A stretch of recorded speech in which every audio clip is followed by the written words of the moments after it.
Hello friends, तो आज हम एक्सप्लेन करने वाले हैं एक बहुत ही शानदार मूवी साले आशिक को। तो चलिए शुरू करते हैं। कमेंट्स करके जरूर बताना वीडियो कैसी लगी। कहानी की शुरुआत में हम रेवा नाम की एक लड़की को देखते हैं। आज रेवा के स्कूल में रक्षाबंधन का त्योहार मनाया जा रहा था, इसीलिए सभी लड़कियां स्कूल के अंदर लड़कों को राखियां बांध रही थी। रेवा भी शिव नाम के लड़के को जाकर राखी बांध देती है, मगर रेवा मन ही मन शिव को पसंद करती थी।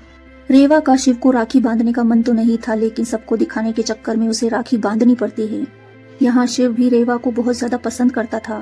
उनकी ये बात किसी को भी पता नहीं थी। ये सीन यहीं कट होता है। इसके बाद हमें कई सालों बाद का सीन दिखाया जाता है। इसके बाद हमें गुड़िया और शत्रु नाम के एक कपल को दिखाया जाता है। ये दोनों एक दूसरे से बहुत ज्यादा प्यार करते थे, मगर इनकी फैमिलीज को इनका रिश्ता बिल्कुल भी मंजूर नहीं था, क्योंकि ये एक ही गाँव से थे।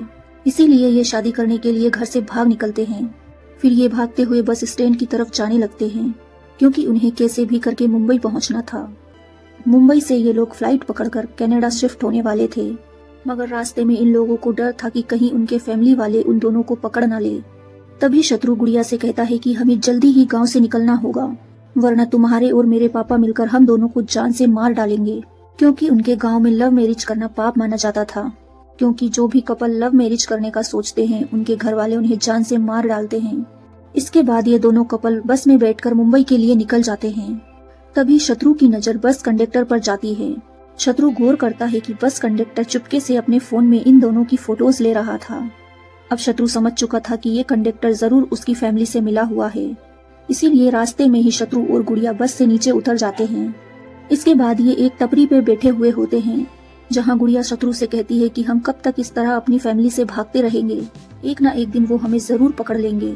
इस पर शत्रु गुड़िया को समझाते हुए कहता है कि जब तक हम दोनों शादी नहीं कर लेते तब तक हमें अपनी फैमिली से बचना होगा। टपरी पर नाश्ता करने के बाद ये लोग बस का इंतजार करने लगते हैं। तभी शत्रु को रोड पर अपने फैमिली के द्वारा भेजे गए गुंडे दिखाई देते हैं, जिन्हें देखकर शत्रु और गुड़िया दोनों ही छुप जाते हैं। उनके छुपने के बाद भी वे गुंडे उन्हें देख लेते हैं। इसके बाद वे गुंडे इन्हें पकड़ने की बहुत कोशिश करते हैं। ये दोनों उन गुंडों से बच बचाकर बहुत दूर निकल जाते हैं। इसे ही रात में शत्रु और गुड़िया उनके गांव में लगे एक मेले में घूम रहे होते हैं। तभी गुड़िया को अपना छोटा भाई नजर आता है, जिसका नाम गट्टू होता है। गुड़िया सोचने लगती है कि बचपन में गट्टू उससे कितना प्यार किया करता था। गट्टू गुड़िया को अपने पापा से बचाने के लिए उनसे लड़ जाया करता था, लेकिन आज वही गट्टू अपनी बहन की जान के पीछे पड़ा है। यहाँ गुड़िया के दो भाई और होते हैं, जिनका नाम मंदिर और मणिपाल होता है। इसके बाद हमें शत्रु के बचपन के दोस्त जिगरा को दिखाया जाता है, जो शत्रु के बहुत ही ज्यादा करीबी था। मगर जब से शत्रु घर से भागा है तब से जिगरा भी उसी के पीछे पड़ा हुआ है, क्योंकि यहाँ बात इनके गांव की शान की है। इसके बाद शत्रु और गुड़िया अपने घर वालों से बचने के लिए एक होटल में छुप जाते हैं। शत्रु गुड़िया से कहता है कि आज रात हमें कैसे भी करके इस होटल में गुजारना है, कल हम सुबह इस होटल से निकल जाएंगे। मगर तभी गुड़िया के पीरियड्स आ चुके थे। तभी गुड़िया शत्रु से कहती है, क्या तुम मेरे लिए पेट्स लेकर आ सकते हो। शत्रु पेट्स लेने के लिए बाहर जाता है, मगर जब वो दुकान पर पेट्स ले रहा था तभी गट्टू वहाँ पर आ जाता है। शत्रु गट्टू को देखकर तुरंत वहाँ से भाग निकलता है। गट्टू भी उसका पीछा कर रहा होता है। साथ ही गुड़िया भी उन्हें ऊपर से देख चुकी थी, इसीलिए वो भी होटल से भाग निकलती है। अब अगली सुबह ये दोनों मिलकर दूसरी जगह जा रहे होते हैं। गुड़िया अपने घर वालों से भाग भाग कर थक चुकी थी। जहाँ एक नदी के घाट के किनारे बैठकर गुड़िया शत्रु से कहती है कि मुझे अपने पापा की बहुत याद आ रही है, क्योंकि कभी भी वो उसके पापा से इस तरह दूर नहीं गई थी। इसके बाद हम गुड़िया के पापा को देखते हैं, जहाँ पर मणिपाल उनके पास आकर कहता है कि गट्टू कभी भी गुड़िया को ढूंढ नहीं पाएगा, मैं खुद जाकर गुड़िया को ढूंढने की कोशिश करता हूँ। इस पर गुड़िया के पापा कहते हैं कि वैसे भी वो मेरे लिए मर चुकी है, अगर वो गलती से भी मुझे मिल गई तो मैं उसे जान से मार डालूंगा। तभी अचानक से इनके घर की लाइट्स कट जाती है, क्योंकि गांव की पंचायत ने जानबूझकर इनके घर की लाइट काटी थी, क्योंकि ये लोग अभी तक गुड़िया को ढूंढ नहीं पाए थे। यानी कि पंचायत उनके बच्चों की सजा उनकी फैमिली को दे रही थी। शत्रु की माँ एक फेमस व्लॉगर थी, इसीलिए उनके घर पर एक व्लॉग शूटिंग करने वाला होता है। व्लॉग शूट करते हुए वो रिपोर्टर कहता है कि आखिर शत्रु घर से क्यों भागा है। इस पर शत्रु के पिता कहते हैं कि वो उस लड़की के साथ हमारे खानदान की नाक काट कर गया है। इस काम के लिए मैं शत्रु को कभी भी माफ नहीं करूंगा। कुछ टाइम के बाद गुड़िया के पापा शत्रु के पिता से मिलने आते हैं। वो शत्रु के पिता से कहते हैं कि हम दोनों को मिलकर उन्हें ढूंढना चाहिए, और उनका प्लान ये था कि वे उन्हें देखते ही मार डालेंगे, क्योंकि उन दोनों के कारण इनकी समाज में बहुत ज्यादा बदनामी हुई है। इसके बाद कहानी फ्लैशबैक में जाती है, जहां हमें पता चलता है कि कुछ सालों पहले गुड़िया शत्रु के कॉलेज में ही पढ़ने आई थी, जहां शत्रु को गुड़िया से प्यार हो गया। वहीं से इनकी लव स्टोरी शुरू हो गई। ऐसे ही एक दिन इन दोनों ने शादी करने का फैसला कर लिया। अब प्रेजेंट में गांव में पंचायत बैठाई जाती है। सरपंच भदौरिया, शत्रु और गुड़िया के मम्मी पापा, अगर तुमने अगले 24 घंटे के अंदर शत्रु और गुड़िया को जान से नहीं मारा तो तुम्हें गांव से निकाल दिया जाएगा। साथ ही पूरे गांव वालों को धमकी दी जाती है कि जो कोई भी इनसे बात करेगा उन्हें 25,000 का जुर्माना भरना होगा। इधर शत्रु और गुड़िया अपने कॉलेज वाले सर के घर छुपने के लिए जाते हैं। वहाँ भी जिगरा अपने आदमियों के साथ पहुँच चुका था। जिगरा गुस्से में उनके सर को गोली से उड़ा देता है। शत्रु और गुड़िया वहाँ से भाग निकलते हैं। इसके बाद ये लोग मंदिर के एक घाट पर बहुत ही टेंशन में बैठे हुए थे। ये दोनों ही इतना ज्यादा खून खराबा देखकर बहुत ज्यादा डर चुके थे। गुड़िया कहती है कि हमारी वजह से लोगों की जान जा रही है। अब शत्रु सोच लेता है कि हमें वापस घर चलना चाहिए। तभी शत्रु के पास भदौरिया का कॉल आता है। भदौरिया शत्रु को धमकी देता है कि तुम लोग कब तक हमसे बच पाओगे। मैंने तुम्हारी फैमिली को तुम्हारे खिलाफ बहुत ज्यादा भड़का दिया है। वो लोग तुम्हें मारे बिना चैन की सांस नहीं लेंगे। अब हमें पता चलता है कि ये भदौरिया लवर्स से बहुत ज्यादा नफरत करता है। अगली सुबह जिगरा शत्रु और गुड़िया के पापा के पास बोरे में भरकर 2 बकरों की लाश लेकर आता है। वो उनसे कहता है कि अभी तक हम उन्हें नहीं पकड़ पाए हैं और अगर ये बात भदौरिया को पता चली तो वो हमें गांव से निकाल देगा। इसीलिए मैं 2 मरी हुई बकरियां लेकर आया हूँ। जिगरा कहता है कि हम इन दोनों बकरियों को गाड़ कर भदौरिया से झूठ कह देंगे कि हमने उन्हें मार डाला। सभी लोगों को जिगरा का प्लान बहुत ज्यादा पसंद आता है।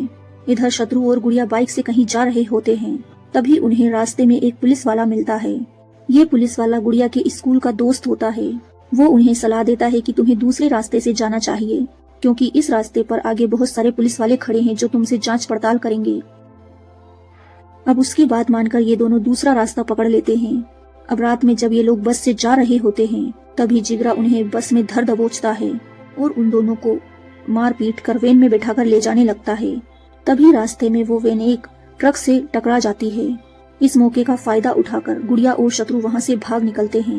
जिगरा भी अपने साथियों के साथ इन दोनों का पीछा करता है। अब गुड़िया और शत्रु भागते भागते एक बड़ी सी पहाड़ी पर पहुंच जाते हैं, जहां नीचे एक बहुत बड़ी नदी थी। अब ये दोनों सोच में पड़ जाते हैं कि आखिर ये दोनों इस नदी को कैसे पार करेंगे, क्योंकि पीछे जिगरा और उसके गुंडे पड़े हुए हैं। उसी टाइम गुड़िया का भाई मणिपाल पीछे से आ रहा होता है। अब ये दोनों एक साथ पानी में कूदने का सोचते हैं, मगर जैसे ही ये पानी में कूदने वाले थे वैसे ही मणिपाल गुड़िया पर खंजर फेंक कर मारता है, जिसके लगने की वजह से गुड़िया का एक हाथ कट जाता है। इसके बावजूद भी गुड़िया और शत्रु दोनों पानी में कूद जाते हैं। इसके बाद ये दोनों बेहोशी की हालत में एक किनारे पर पहुंच जाते हैं, जहां शत्रु देखता है कि गुड़िया का हाथ खून से लथपथ है और पूरी जगह में खून फैल चुका था। इसके बाद शत्रु गुड़िया को तुरंत हॉस्पिटल ले जाता है, जहां शत्रु गुड़िया की ऐसी हालत का खुद को जिम्मेदार मानता है।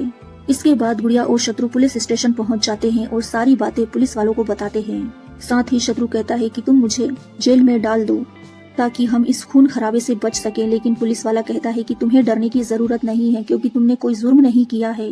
मैं तुम्हें ऐसी जगह लेकर जाऊंगा जहां लवर्स के लिए जगह है। इतना कहकर पुलिस वाला उन्हें सेफ होम में ले जाता है। असल में सेफ होम रघु नाम के एक आदमी का होता है, जो हर प्यार करने वाले को सेफ होम में रहने की इजाजत देता है। इन्हें सेफ होम में सुनील और मीरा नाम के एक कपल मिलते हैं। सुनील और मीरा इनसे कहते हैं कि तुम्हें यहाँ किसी से डरने की कोई जरूरत नहीं है। रघु सर के रहते हुए यहाँ कोई नहीं आ सकता। अब सेफ होम में रहते हुए इनके दिन बहुत अच्छे से गुजरने लगते हैं। बहुत समय बाद ये बहुत ज्यादा खुश नजर आ रहे थे। जहाँ गुड़िया शत्रु से कहती है काश हमारे फैमिली वाले हमारे प्यार को समझ पाते। शत्रु गुड़िया से कहता है कि ये दुनिया बहुत मतलबी है, यहाँ प्रेमियों के लिए कोई जगह नहीं है। अगली सुबह हम देखते हैं कि सुनील और मीरा की फैमिली उन्हें सेफ होम से वापस ले जाने के लिए आते हैं। ये लोग रघु से कहते हैं कि हमसे बहुत बड़ी गलती हो गई है, हम लोग अपने बच्चों के बिना नहीं रह सकते, हमसे बहुत बड़ी मिस्टेक हुई है, हम उन्हें ले जाने आए हैं और हमें उनके रिश्ते से कोई प्रॉब्लम नहीं है। उनकी बातें सुनकर मीरा और सुनील बहुत ज्यादा खुश होते हैं। उनकी खुशी के आगे रघु कुछ नहीं कह पाता और उन्हें सेफ होम से जाने की इजाजत दे देता है। अब जैसे ही सुनील और मीरा सेफ होम से बाहर निकलते हैं वैसे ही उनके फैमिली के लोग उन्हें पकड़ लेते हैं और उन दोनों पर पेट्रोल डालने लगते हैं। जहां सुनील और मीरा एक दूसरे को बचाने की बहुत कोशिश करते हैं, मगर इन दोनों को ही आग लगा दी जाती है। आखिर में वे लोग इन्हें जलाकर मार डालते हैं। असल में सुनील और मीरा के घर वाले सिर्फ उन्हें सेफ होम से बाहर निकालना चाहते थे, इसीलिए उन्होंने अच्छा बनने का नाटक किया। इधर शत्रु और गुड़िया उनको जलता हुआ देख अंदर से कांप जाते हैं। जहां शत्रु और गुड़िया अपने आप को सोचने लगते हैं कि उनकी फैमिली भी उन्हें इसी तरह जलाकर मार डालेगी। साथ ही वहां रह रहे सभी लोग बहुत ज्यादा डर चुके थे। अगली सुबह हम देखते हैं कि गुड़िया ने अपने भाई मणिपाल को अपने पास बुला लिया था और वो अपने भाई के साथ अपने घर जा रही होती है। रास्ते में गुड़िया अपने भाई मणिपाल से कहती है कि भाई मुझसे बहुत बड़ी गलती हो गई है, मैं वापस घर छोड़कर नहीं भागूंगी। इस पर मणिपाल कहता है कि खानदान की नाक तो तुमने पहले ही कटा दी है, इसलिए तुम्हें तो अब मरना ही होगा। अब हमें पता चलता है कि गुड़िया ने यहाँ जानबूझकर अपने भाई मणिपाल को यहाँ बुलाया था, क्योंकि वो अपने हाथ कटने का बदला मणिपाल से लेना चाहती थी। गुड़िया समझ चुकी थी वो अपने भाई से बिना लड़े अपने प्यार को हासिल नहीं कर पाएगी। थोड़ी ही आगे चलकर इनकी कार पंचर हो जाती है। गुड़िया भागने लगी, मणिपाल का पैर एक जाल में फंस जाता है। असल में शत्रु और गुड़िया ने मिलकर मणिपाल से बदला लेने का सोचा था। अब ये दोनों मिलकर मणिपाल के दोनों हाथ काट देते हैं। जैसे ही मणिपाल के मम्मी पापा को ये बात पता चलती है, वे लोग बहुत ज्यादा गुस्से में आ जाते हैं। जहाँ गुड़िया की माँ कहती है कि मैं जिंदगी में कभी भी गुड़िया को माफ नहीं करूंगी। इसके बाद पुलिस सेफ होम में पूछताछ करने के लिए आती है। वहाँ पुलिस वाला रघु से कहता है कि गुड़िया और शत्रु ने मिलकर मणिपाल के हाथ काटे हैं, इसीलिए हमें उन दोनों को गिरफ्तार करना होगा। इस पर रघु कहता है कि अगर तुम्हारे पास कोई सबूत है तो दिखाओ, मगर पुलिस के पास तो कोई सबूत नहीं था, इसलिए उन्हें खाली हाथ ही वहाँ से जाना पड़ता है। इधर भदौरिया को भी पता चल चुका था कि गुड़िया और शत्रु अभी तक जिंदा हैं। भदौरिया गुस्से में गुड़िया और शत्रु की फैमिली से कहता है कि मैंने तुमसे उस टाइम कहा था कि गुड़िया और शत्रु को मार डालो, मगर तुमने मुझसे झूठ कहा। अब तुम्हें ये गांव छोड़कर जाना होगा। इतना कहकर भदौरिया उन दोनों की फैमिलीज को गांव से बाहर निकाल देता है। अब जब शत्रु और गुड़िया के फैमिली वाले गांव से बाहर बैठे हुए थे, तभी उनके पास शत्रु और गुड़िया आते हैं। जहां शत्रु और गुड़िया अपने फैमिली वालों से कहते हैं कि आप लोगों को क्या लगा हम लोग डरकर भाग जाएंगे? ये लड़ाई शुरू तुमने की है, लेकिन अब इसे खत्म हम दोनों करेंगे। शत्रु और गुड़िया की ऐसी बातें सुनकर ये लोग बहुत ज्यादा घबरा जाते हैं। साथ ही शत्रु और गुड़िया कहते हैं कि अब आशिक आने वाले हैं। इसी के साथ सेफ होम के बाकी लवर्स भी गुड़िया और शत्रु का साथ देने के लिए मान जाते हैं। अगली सुबह शत्रु के पापा एक नाई की दुकान पर दाढ़ी मूछें मुंडवा रहे होते हैं, तभी शत्रु वहां पहुंच जाता है। शत्रु अपने पापा से कहता है कि तुमने मुझे मरवाने के लिए क्या कुछ नहीं किया, मगर आज मैं आपसे अपनी दुश्मनी का बदला लेने आया हूँ। अब यहाँ बाप बेटे में हाथापाई हो जाती है। शत्रु का पापा बहुत ज्यादा डर जाता है। शत्रु अपने बाप से कहता है कि तुम अपने आप को थप्पड़ मारो, हर उस गलती के लिए जो तुमने की है। इस पर शत्रु का पापा ऐसा ही करता है, इससे उनकी काफी बदनामी होती है। इसके बाद शत्रु जिगरा को मैसेज करके जंगल में आने के लिए कहता है। अब जैसे ही जिगरा जंगल में शत्रु को पकड़ने आता है, तभी शत्रु के दोस्त जिगरा को पकड़ लेते हैं और बुरी तरह से मारते हैं, साथ ही उसे बुरी तरह से डरा देते हैं। ऐसे ही गुड़िया और शत्रु धीरे धीरे करके एक एक आदमी से चुन चुन कर अपना बदला ले रहे थे, क्योंकि सभी लोगों ने मिलकर उन दोनों को बहुत ज्यादा परेशान कर लिया था। ऐसे ही एक दिन गुड़िया की माँ मंदिर आई हुई थी। गुड़िया भी मंदिर पहुंच जाती है। गुड़िया अपनी माँ से कहती है कि मुझे पता है तुम मुझसे बहुत ज्यादा नफरत करती हो, इसीलिए मैं उस नफरत को और ज्यादा बढ़ाने आई हूँ। गुड़िया अपनी माँ से कहती है कि अगर आपने पापा को डंडे से नहीं मारा तो मैं तुम्हारी माँ को सीढ़ियों से गिरा दूंगी, क्योंकि मुझे पता चला है कि वो कुंभ में नहाने जा रही है। गुड़िया की माँ ये सुनकर बहुत ज्यादा डर चुकी थी। अब वो गुड़िया के कहे अनुसार घर आकर अपने पति को बुरी तरह डंडे से मारती है। इतना सब कुछ करके वो बुरी तरह से रोने लगती है। फिर अगले दिन शत्रु की माँ उनसे मिलने सेफ होम आती है, जहाँ हमें पता चला था कि शत्रु की माँ उससे बहुत ज्यादा प्यार करती है। जहाँ शत्रु भी पूरी दुनिया में सिर्फ अपनी माँ पर ही भरोसा करता है। इसके बाद सेफ होम में श्याम अपने ऑफिसर्स के साथ आता है। वो फिर से रघु से कहता है कि मैं शत्रु और गुड़िया को गिरफ्तार करने आया हूँ। जहाँ रघु पुलिस वाले से कहता है कि तुम उन्हें चाहकर भी यहाँ से नहीं ले जा सकते, क्योंकि ये जगह तुम्हारे एरिया के अंडर में नहीं आती। जहाँ पुलिस वाला श्याम कहता है कि कब तक तुम उन्हें बचाते रहोगे, एक न एक दिन तुम्हें उन्हें लेकर जाऊंगा ही। इसके बाद गुड़िया और शत्रु दोनों मिलकर सोशल मीडिया पर एक वीडियो अपलोड करते हैं। इस वीडियो में उनने कहा था कि हम दोनों कई सालों से एक दूसरे से प्यार करते हैं, मगर हमारे फैमिली वाले हम दोनों के प्यार के खिलाफ हैं।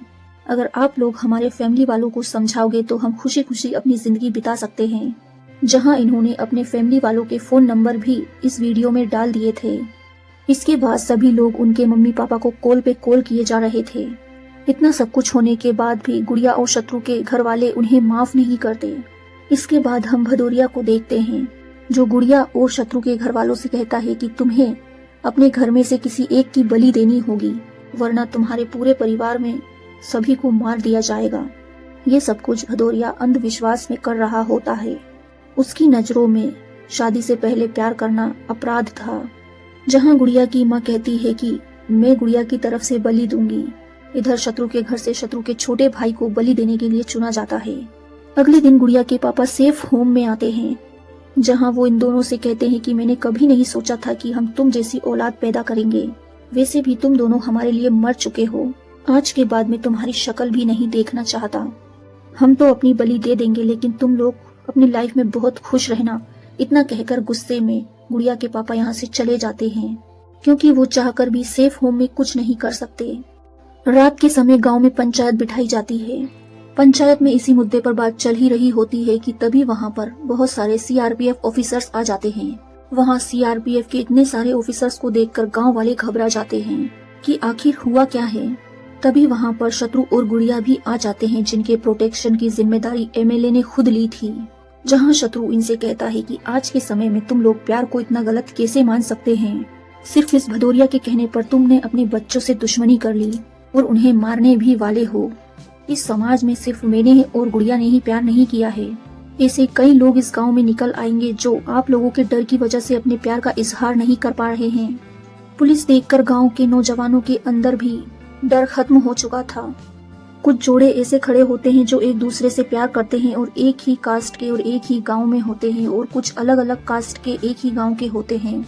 कुछ लोग सेम गोत्र के भी होते हैं। साथ ही शत्रु अपनी माँ से कहता है कि माँ पापा भी किसी से प्यार करते हैं, मगर उन्होंने आज तक ये बात किसी को भी नहीं बताई। इसके बाद गांव के सभी जोड़े एक्सपोज हो जाते हैं। इसके बाद गुड़िया और शत्रु कहते हैं कि कल सुबह हम शिव मंदिर में शादी करने वाले हैं और हमें एक दूसरे से कोई जुदा नहीं कर सकता। इतना कहकर ये लोग यहाँ से चले जाते हैं। तभी हमें एक और बात पता चलती है कि वो असली सीआरपीएफ नहीं थी, बल्कि वो सीआरपीएफ की ड्रेस में शत्रु के सभी सेफ होम वाले दोस्त थे और उन्होंने ये सारे जोड़ों को एक्सपोज करने के लिए ये नाटक किया था। इधर हम भदौरिया को देखते हैं, वो कैसे भी करके उनकी शादी रोकना चाहता था। उसी समय कुछ लोग शत्रु के दो दोस्तों को भदौरिया के पास लेकर आते हैं। उन दोनों का नाम प्रीति और मोहन होता है। ये दोनों एक दूसरे से बहुत ज्यादा प्यार करते थे।